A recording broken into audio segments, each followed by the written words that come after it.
Luxembourg.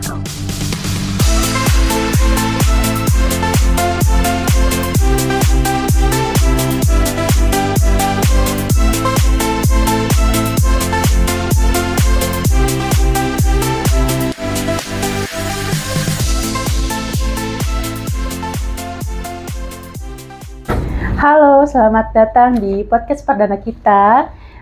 Salam kenal untuk seluruh penonton baru di KSM Berbincang di episode pertama dengan tema All About KSM bersama Direktur PT Kreasi Sarana Mandiri.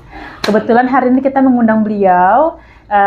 Langsung saja kita panggil Pak Direkturnya ya, oleh Bapak Sandi Suwardi. Boleh memasuki tempat podcast terbaru kita?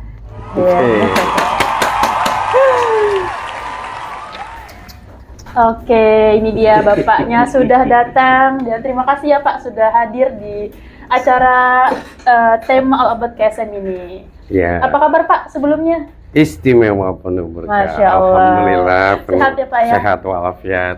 Waras juga. Waras ya Pak ya? Waras. Hidup harus waras ya Pak? Hidup harus waras. Waras.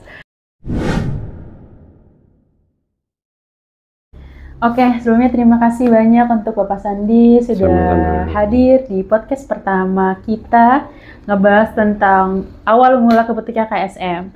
Mungkin dari Pak Sandi boleh dijelaskan sedikit tentang awal berdirinya perusahaan Kreasi Sarana Mandiri. Oh, awal berdirinya KSM ya? Iya, betul Pak. Oke, Assalamualaikum warahmatullahi wabarakatuh. Waalaikumsalam. Sebelum saya menjawab atau menceritakan tentang berdirinya KSM, mungkin saya ingin menyapa seluruh sahabat KSM dimanapun berada. Semoga teman-teman sahabat KSM tetap diberikan kesehatan, dijaga dan dilindungi oleh Allah Subhanahu wa Ta'ala. Amin. Semangat dan tetap semangat bahwa hidup ini akan bisa berubah kalau kita yakin kita bisa merubahnya. Oke, sebelumnya saya ingin jelaskan mengenai sejarah berdirinya KSM ya. Jadi sejarah berdirinya KSM itu yang pertama ada 3 fase. Yang pertama fase non legalitas, di mana KSM tahun 2010 itu berjalan tanpa legalitas perusahaan, dan pola penjualannya itu ya pola penjualan palu gada lah, apa aja yang customer butuhin kita jual. Jadi ibaratnya kalau istilah anak sekarang kan apa yang lo mau gua ada, kan palu gada. Nah itu berjalan sampai tahun 2011 Februari, di bulan Februari baru KSM secara resmi mendapatkan legalitas perusahaan yang pada waktu itu berbentuk badan usahanya berupa CV ya, CV Kreasi Sukses Mandiri. Jadi belum ke Kreasi Sarana Mandiri. Dan CV ini dulu bergerak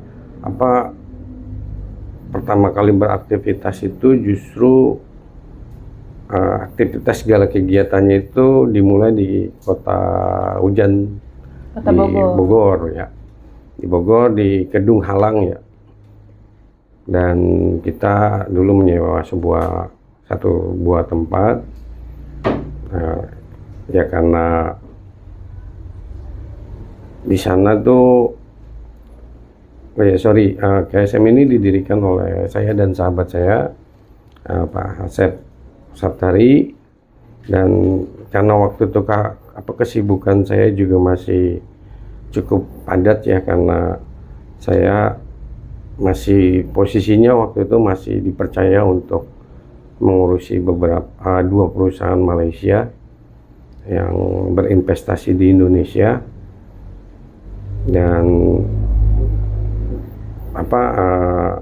jadi saya aktivitas di KSM ini tidak bisa secara full ataupun hari-harian ada di KSM, makanya dulu KSM dijalankan oleh Pak Asep di Kota Bogor ya. di Kota Bogor sampai dengan tahun 2012. Dan KSM sempat mengalami kebangkrutan lah menurut saya, karena tidak berjalan ya. Tidak berjalan karena sistemnya juga belum ada yang cukup mumpuni untuk ditawarkan kepada customer. Akhirnya pas tahun 2012, di mana waktu itu saya memutuskan untuk melepas dua buah perusahaan yang berinvestasi di Indonesia, yaitu perusahaan Malaysia.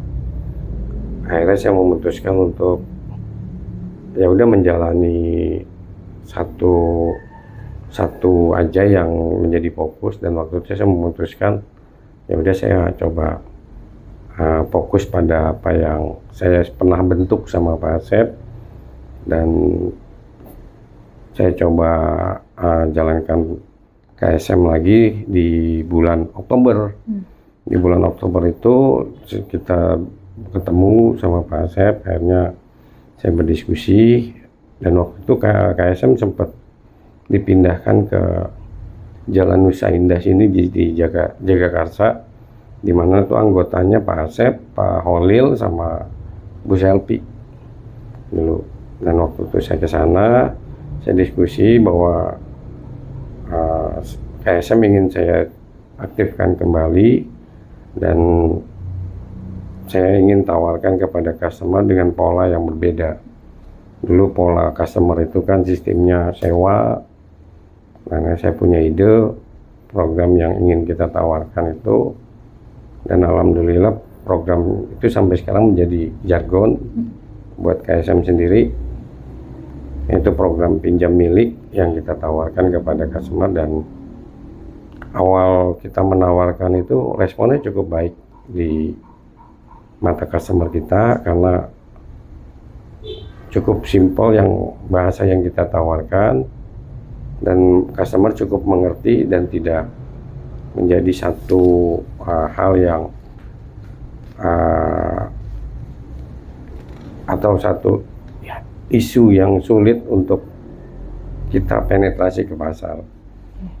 Dan KSM itu pertama kali bergerak itu nggak di Jakarta, itu justru di luar kota, seperti di Karawang, di Palembang, di Makassar, di Jawa Tengah, di Bumiayu ya, sekitar Bumiayu, Banyumas, Cilacap. Jadi belum masuk Jakarta, dan dulu kita belum meng-hire orang, untuk menjual program-program. Banyak kan masih kita jalankan sendiri, kayak seperti saya dan Pak Asep lebih condong ke luar kota untuk memperkenalkan program kita ke customer, dan hasilnya cukup lumayan baik, positif buat customer. Apalagi kan customer kita itu customer di bidang edukasi ya, di bidang education, sekolah, dan buat mereka pelaporannya jadi tidak membuat sulit gitu, rekapannya juga tidak membuat sulit. Nah, itulah awal bergeraknya KSM, yang tadinya juga kita belum fokus di pola penjualan, terus juga belum fokus di mereknya. Akhirnya pas tahun 2013 awal ya kalau nggak salah, 13 awal kita memutuskan kita memakai produknya Kyocera. Sebelumnya kita masih memakai dengan produk Lexmark, dan dulu itu dibantu sama satu buah perusahaan distributor di Indonesia yang untuk memasarkan produk itu. Ya, kita bersyukur bahwa jalan kita diberikan kemudahan sampai saat ini ya. Ya, dibilang saat ini kita diberikan kemudahan, ya saya anggap diberikan kemudahan walaupun segala tantangan dan rintangannya jauh lebih berat dibandingkan yang sebelum-sebelumnya. Ditambah kan kita diterpa pandemi kan. Iya betul, selama 2 tahunan ya. Nah, fase ketiga itu pada saat 2015 atau 2016 kita merubah bukunya lah, merubah baju KSM itu yang tadinya CV menjadi PT. Itu di 2016 ya, kalau nggak salah ya. Itu jadi PT dan namanya juga kita rubah. Jadi PT Kreasi Sarana Mandiri dulu. Kita berharap CP Kreasi Sukses Mandiri itu merupakan ide dari orang-orang yang ingin sukses, terus juga ingin punya kemandirian yang kuat, tapi memang otaknya itu harus mempunyai kreasi gitu. Akhirnya kita ganti namanya. Ya udah, mungkin sukses itu kan satu ukuran yang tentatif, yang nggak bisa orang bilang sukses itu harus begini, sukses. Makanya kita rubah, kita hapuskan kata-kata suksesnya, tapi ide tentang orang harus berkreasi itu tetap kita pakai, dan kemandirian juga tetap kita pakai. Nah, perusahaan ini menjadikan satu wadah, makanya jadi satu sarana buat orang-orang yang cukup mempunyai keinginan untuk maju dan melalui dengan jalan berkreasi dan kemandirian yang kuat. Itulah ideologi dari perubahan nama KSM. Jadi PT Kreasi Sarana PT Kreasi Sarana Mandiri sampai saat ini. Tadi kilas cerita dari awal, kalau misalnya awal terbentuk itu kan mengadakan apa yang orang butuhkan gitu, produk apa aja gitu ya Pak ya. Ya. Nah itu dari dulu sampai terbentuknya PT Kreasi Sarana Mandiri itu apa yang dijual ke calon customer? Produk apa aja gitu Pak? Oke. Awal-awal berdirinya itu kita menjual produk mesin rem manufaktur dari merek Xerox, dari merek Sharp, dari semua merek lah. Makanya kan saya bilang pas awal Palu Gada itu apa aja kita jual gitu.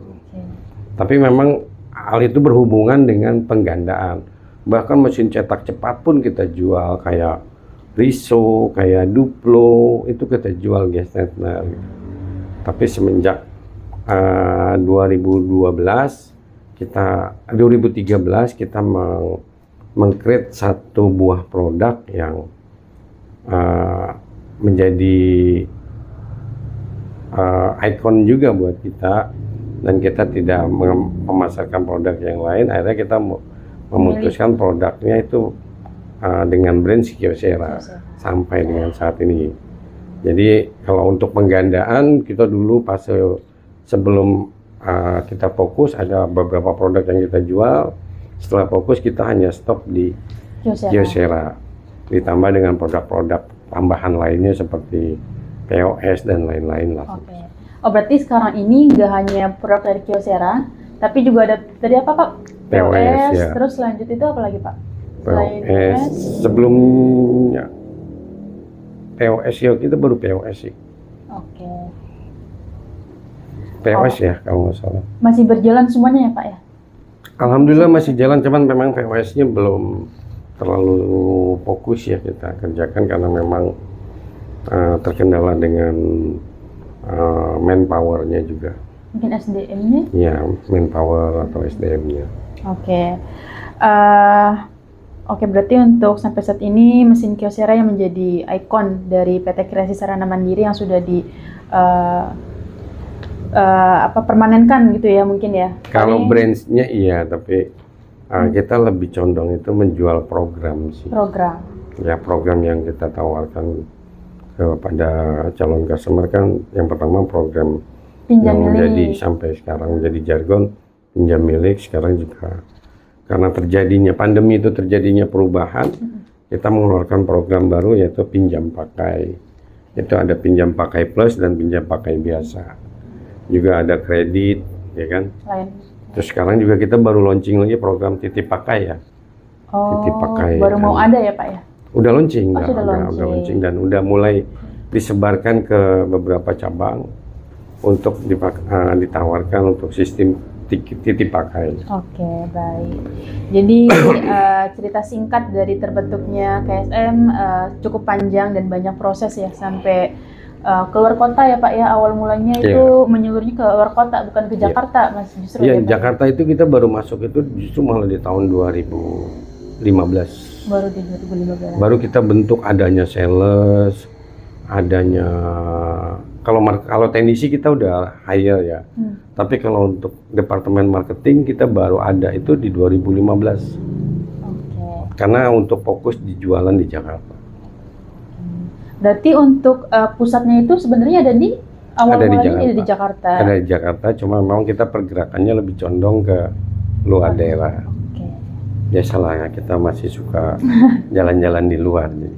Sekalian jalan-jalan aja, jadi jual sambil jalan-jalan. Gitu. Oke, baik. Biasanya tuh Pak ya di dalam perusahaan punya keunikan gitu. Nah, sekarang KSM itu apa sih Pak yang menjadi unik bagi mungkin masyarakat atau menjadi ciri khas dari perusahaannya sendiri? Ada Pak keunikannya? Kalau segi keunikan sih, kalau menurut saya pribadi ya, program yang kita tawarkan pertama itu menjadi satu keunikan karena program itu belum pernah dipikirkan oleh perusahaan lain, perusahaan manapun. Dan itu menjadi satu keunikan kita di pola pemasaran. Dan kalau keunikan karyawannya sendiri ya, sebagaimana kita ketahui bahwa karyawan kita ini kan ada yang usianya sudah cukup lanjut, ada yang masih muda, ada yang sudah setengah tua. Terus secara pendidikan juga di KSM ini nggak mengkhususkan orang yang punya pendidikan tinggi yang bisa bekerja di sini. KSM membuka kesempatan buat siapapun, yang penting selama orang itu berkeinginan untuk kerja, tidak mempedulikan dengan background pendidikannya, karena buat kita semua orang itu punya hak yang sama untuk meraih kesuksesan. Kalau keunikan, kalau keunikan yang lainnya saya juga belum nemu sih. Tapi itu jadi suatu keunikan loh Pak, karena kan biasanya untuk masuk ke satu perusahaan harus minimal S1 gitu. Di sini kan kalau nggak salah bisa menerima dari lulusan manapun ya, gitu ya Pak ya. Yang penting dia punya kemauan. Pengennya sih seperti itu ya, pengennya seperti itu. Namanya perusahaan kan pengennya maju biar cepat gitu.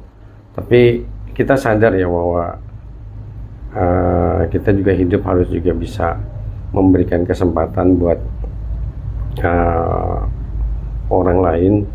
Dan kita waktu niatan untuk mendirikan perusahaan ini memang bukan untuk mencari kekayaan atau ini ya, yang kita cari supaya gimana caranya perusahaan ini bisa bermanfaat buat orang banyak yang tanpa melihat status strata dan status keluarganya gitu.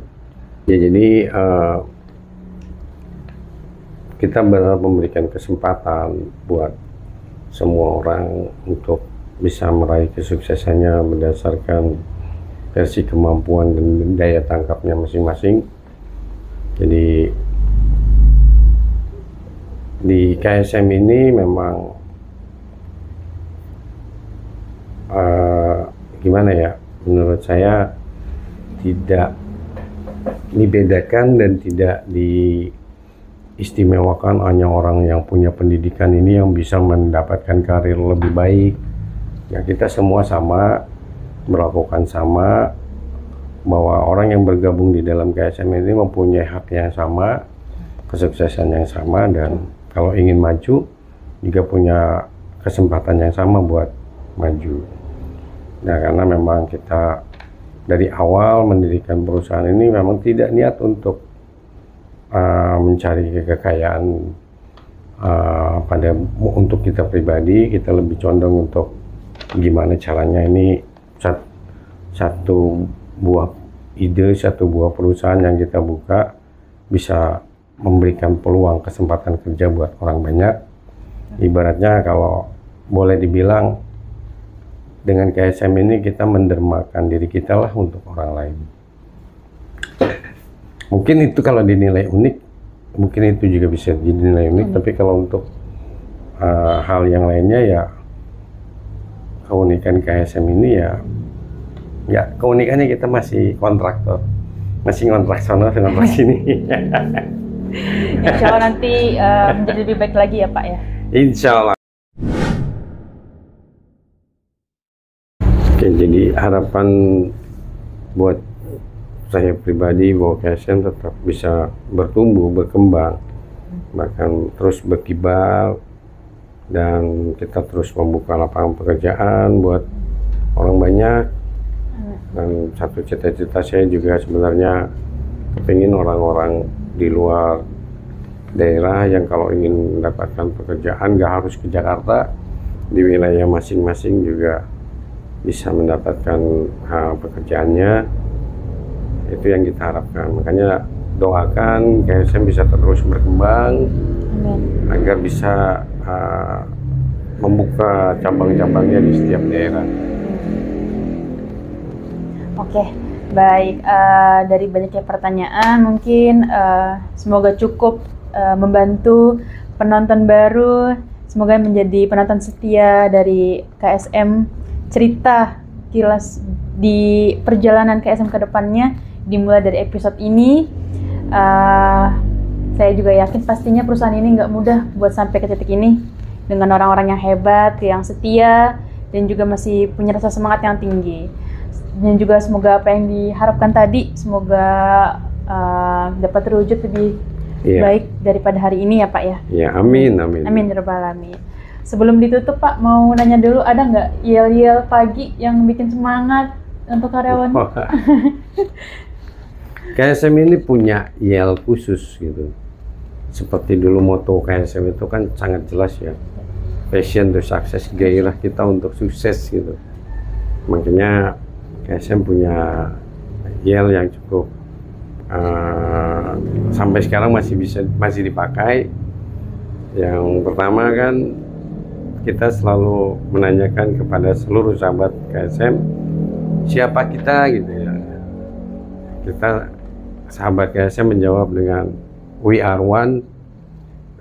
Nah, terus dilanjutkan dengan one hope, one spirit, one passion. Nah, ini ada sambungannya lagi, passion to success. Nah, itu passion to success itu jargon yang paling kuat buat kita. Ditutup dengan yel perusahaan KSM maju terus. Oke. Itulah. Dan mudah-mudahan ini tetap diingat buat seluruh sahabat KSM. Dan pesan saya, sukses itu bukan kepunyaan orang yang punya duit aja. Kesuksesan itu adalah milik semua orang. Siapapun berhak untuk sukses, tapi perjuangin kesuksesan itu dengan sebaik-baiknya. Oke, terima kasih banyak ya untuk Pak Sandi atas kehadirannya pada hari ini, sudah menyempatkan waktunya. Semoga pimpinannya selalu sehat. Amin. Selalu diberi nikmat yang berlimpah. Amin. Semoga apa yang menjadi dicita-citakan semuanya tercapai. Oke, untuk seluruh para penonton yang sudah meluangkan waktunya juga untuk kita. Ya, harapan saya juga podcast ini terus berkembang. Amin. Mudah-mudahan nanti orang-orang sukses di KSM bisa dihadirkan di sini. Amin. Bahkan kalau bisa orang-orang sukses di luar sana juga bisa kita datangkan untuk berbagi dan share cerita sukses mereka, sehingga dapat memotivasi kita semua untuk menjadi jauh lebih semangat dan lebih bergairah untuk sukses kita. Amin, amin, amin. Oke, terima kasih untuk semuanya, Bapak Sandi terutama juga ya, dan juga penonton setia kita. Dan jangan lupa untuk follow sosial media kita di Instagram. Nanti ada linknya semua di bawah ini ya. Oke, kalau gitu terima kasih banyak Pak Sandi atas waktunya. Sama-sama, sukses buat podcastnya. Oh, sebelum kita tutup, dicontohin Pak, praktekin yel-yelnya. Oke. Boleh saya yang jawab apa gimana? Boleh teriak-teriak.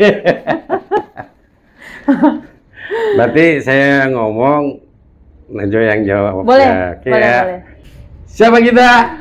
We are one hope, one spirit, one passion, passion to success. KSM, Mari terus, oke. our success. Happiness with smile.